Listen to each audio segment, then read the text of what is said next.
ఉత్తరాది వరదలతో చిగురుటాకుల వణికిపోతోంది. వాగు, కాలువ, నది అన్న తేడా లేదు. ఏది చూసినా ఉప్పొంగి ప్రవహిస్తున్నాయి. కొన్ని నదులైతే ఉగ్రరూపం దాల్చి ఊళ్లను మింగేస్తున్నాయి. వర్ణుడు పగబట్టినట్లే విరుచుకుపడుతున్నాడు. ఊళ్ల మీదకు వరదలను వదులుతున్నాడు.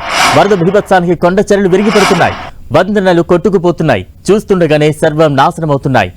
ఉత్తరాది రాష్ట్రాల్లో గంట గంటకు పరిస్థితి గండంగా మారుతోంది. జమ్మూ కాశ్మీర్ నుంచి మొదలు పెడితే మధ్యప్రదేశ్ వరకు, గుజరాత్ నుంచి వెస్ట్ బెంగాల్ వరకు ఏ రాష్ట్రాన్ని కూడా వదలడం లేదు. గ్యాప్ లేకుండా వానలు దంచి కొడుతూనే ఉన్నాయి. హిమాచల్లో ఆకస్మిక వరదలతో 11 మంది మృతి చెందారు. 40 మంది ఆచూకీ ఇంకా తెలియలేదు. రెస్క్యూ ఆపరేషన్ కొనసాగిస్తున్నారు.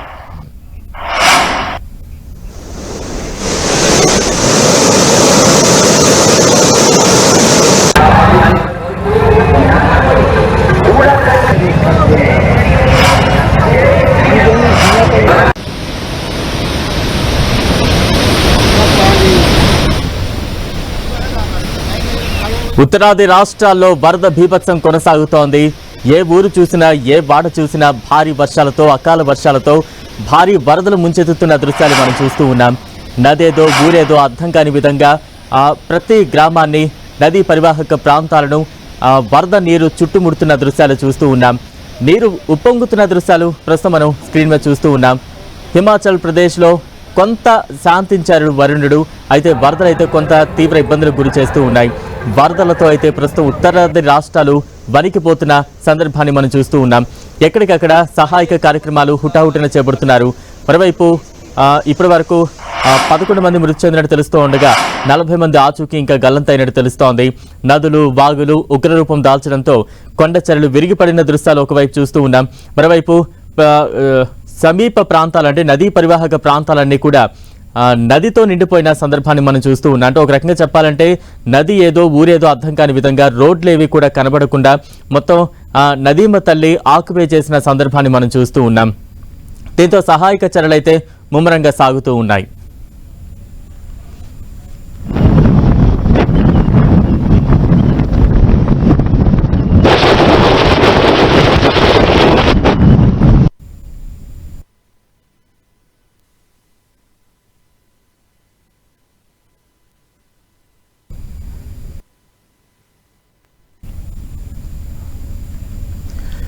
ఉత్తరాది రాష్ట్రాలను వరదలు తీవ్రంగా ఇబ్బందికి గురి చేస్తున్నాయి. తాజా అప్డేట్స్ అందించేందుకు మా ప్రతినిధి గోపి సిద్ధంగా ఉన్నారు. గోపి. బలరాం, రాష్ట్రాలు ప్రధానంగా హిమాచల్ ప్రదేశ్ అలాగే ఉత్తరాఖండ్ ఈ రెండు రాష్ట్రాల్లో భారీ వరదలు బీభత్సాన్ని సృష్టించాయి. జూలై 31వ తేదీన సంభవించిన వరదల్లో అనేక మంది చనిపోయారు. హిమాచల్ ప్రదేశ్ లో 11 మంది చనిపోయారు. అలాగే 40 మంది గల్లంతైన పరిస్థితి. అలాగే ఉత్తరాఖండ్ లో ఇప్పటి వరకు 17 మంది చనిపోయారు. అనేక మంది యాత్రికులు, చార్ధామ్ యాత్రకు వెళ్లిన యాత్రికులు వివిధ ప్రాంతాల్లో చిక్కుకుపోయి ఉన్నారు. సుమారు 1000 మంది యాత్రికులు ఇంకా సాయం కోసం ఎదురు చూస్తున్నారు. సో రెస్క్యూ టీమ్స్ వారిని రక్షించేందుకు రంగంలోకి దిగిన పరిస్థితి ఉంది. జూలై 31న సంభవించిన వరదలతో ముఖ్యంగా హిమాచల్ ప్రదేశ్ లో కొన్ని ప్రాంతాల్లో జనావాసాలు కొట్టుకుపోయిన పరిస్థితి ఉంది. సో ప్రస్తుతం రాంపూర్ జిల్లాలో 20 నుంచి 25 ఇళ్లు ఈ వరద ప్రభావానికి ఆకస్మికంగా జరిగిన క్లౌడ్ బస్ట్ కారణంగా వరదలు ముంచెత్తుకొచ్చిన పరిస్థితి ఉంది. సో నదీ పరివాహక ప్రాంతంలో నివాసం ఉంటున్న ఇళ్లన్నీ కూడా కొట్టుకుపోయాయి. సో వారి కోసం గాలింపు చర్యల్ని ముమ్మరం చేయడం జరిగింది. ప్రస్తుతం ఇప్పటి వరకు 11 మృతదేహాలు లభ్యమయ్యాయి. మరో 40 మంది కోసం గాలింపు చర్యలు ముఖ్యంగా Himachal Pradesh state disaster relief management తో పాటుగా ఎన్డీఆర్ఎఫ్ అలాగే ఆర్మీ సహాయక బృందాల గాలింపు చర్యలు కొనసాగుతున్నాయి. ముఖ్యంగా కుల్లులోని నిర్మాంద్, అలాగే సాయింజ్, ముఖ్యంగా మాలానా, అలాగే మండిలోని పదార్, అలాగే ఈ రాంపూర్ డివిజన్లలో భారీగా వరదలు సంభవించిన పరిస్థితి ఉంది. సో ప్రస్తుతం 410 మంది రెస్క్యూ ఆపరేషన్ లో పాల్గొంటున్నారు. గల్లంతైన వారి కోసం గాలింపు చర్యలు ముమ్మరంగా సాగుతున్నాయి. డాగ్ స్క్వాడ్స్ తో పాటుగా డ్రోన్లను వినియోగిస్తూ ముఖ్యంగా గల్లంతైన వారి ఆచూకీ కోసం అత్యాధునిక సాంకేతిక పరిజ్ఞానంతో రాడార్ వ్యవస్థతో కూడా ఎక్కడ గల్లంతయ్యారు, వారిని ఆచూకీ కోసం ప్రాణాలతో ఎవరైనా ఉంటే, మృతదేహాలు ఎక్కడైనా ఉంటే కనుక గుర్తించే పని చేస్తున్న పరిస్థితి ఉంది. సో వరద నీరు తగ్గడంతో కాస్త 5 రోజులుగా ముఖ్యంగా ఈ రెస్క్యూ ఆపరేషన్ కొనసాగుతుంది. అయితే వరద ఉప్పొంగి ప్రవహిస్తుండడంతో ప్రధానంగా బియాస్ నది ఉప్పొంగి ప్రవహిస్తున్న పరిస్థితి ఉంది. సో కొంత సహాయక కార్యక్రమాలకు కూడా ఆటంకం కలుగుతున్న పరిస్థితి ఉంది. సో ఈ రోజు వరద తగ్గడంతో సహాయక కార్యక్రమాలను మరింత ముమ్మరం చేయడం జరిగింది. రోడ్ ఇన్ఫ్రాస్ట్రక్చర్ బాగా దెబ్బతిన్న పరిస్థితి ఉంది. అటు ఉత్తరాఖండ్ లో కానీ, హిమాచల్ ప్రదేశ్ లో కానీ. ఈ హిమాచల్ ప్రదేశ్ లో ఇప్పటి వరకు 62 కోట్ల నష్టం అనేది వాటిల్లింది. అలాగే ఈ రుతుపవనాలు వచ్చినప్పటి నుంచి ఇప్పటి వరకు సుమారు 79 మంది హిమాచల్ ప్రదేశ్ లో చనిపోయిన పరిస్థితి. అలాగే దేవభూమిగా చెప్పుకునే ఉత్తరాఖండ్ లో కూడా ప్రస్తుతం భారీ ముఖ్యంగా వరదల వల్ల భారీగా నష్టం వాటిల్ల పరిస్థితి ఉంది. ప్రస్తుతం కేదార్నాథ్ మార్గం తెగిపోవడంతో, లోయ మార్గం తెగిపోవడంతో అక్కడ సుమారు 1000 మంది చిక్కుకుపోయిన పరిస్థితి.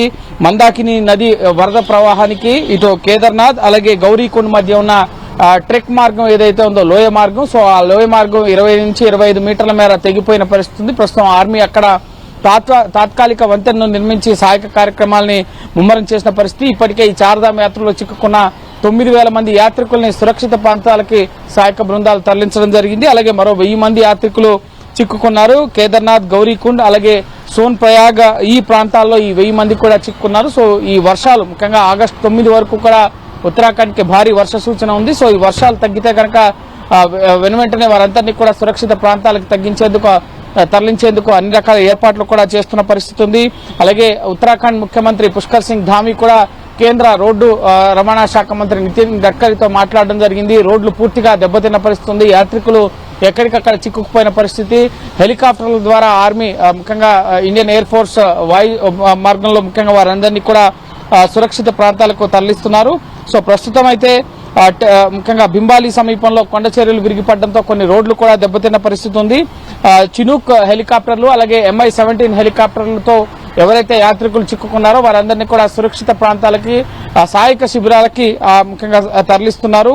పూర్తిగా కేదార్నాథ్ ట్రెక్ మార్గంలో 16 కిలోమీటర్ల మేర ఈ వరద ప్రవాహానికి మందాకిని నది అంచుల మీదుగానే ఈ రోడ్డు మార్గం అనేది ఉంటుంది. సో ఆ రోడ్డు మార్గం మొత్తం కూడా ఈ వరద ప్రవాహానికి 16 కిలోమీటర్ల స్ట్రెచ్ అనేది దెబ్బతిన్న పరిస్థితి.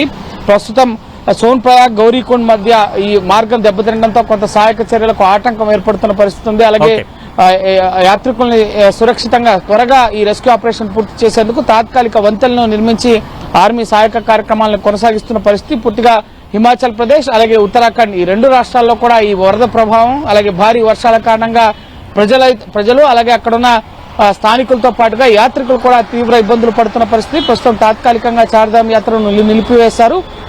సో ఆగస్టు 9 వరకు కూడా ఈ 2 రాష్ట్రాలకు కూడా భారీ వర్ష సూచన అయితే భారత వాతావరణ శాఖ సూచించడం జరిగింది. యాత్రికులు కూడా ఈ హిల్ టెరైన్ ఏరియాస్ కి ఈ ముఖ్యంగా వర్షాకాలం యాత్రల్ని విరమించుకుంటేనే కొంత ముఖ్యంగా సేఫెస్ట్ అని మనం చెప్పాల్సి ఉంటుంది. ఎందుకంటే గతంలో కూడా ఉత్తరాఖండ్ వరదలు కానీ హిమాచల్లో కానీ అనేక మంది యాత్రికులు ఎక్కువ మంది ప్రాణాలు కోల్పోతున్న పరిస్థితి వరదల కారణంగా. సో ప్రస్తుతం అయితే ముమ్మరంగా సహాయక కార్యక్రమాలు ఈ 2 రాష్ట్రాల్లో కూడా కొనసాగుతున్నాయి. Balaram, thank you Gopi.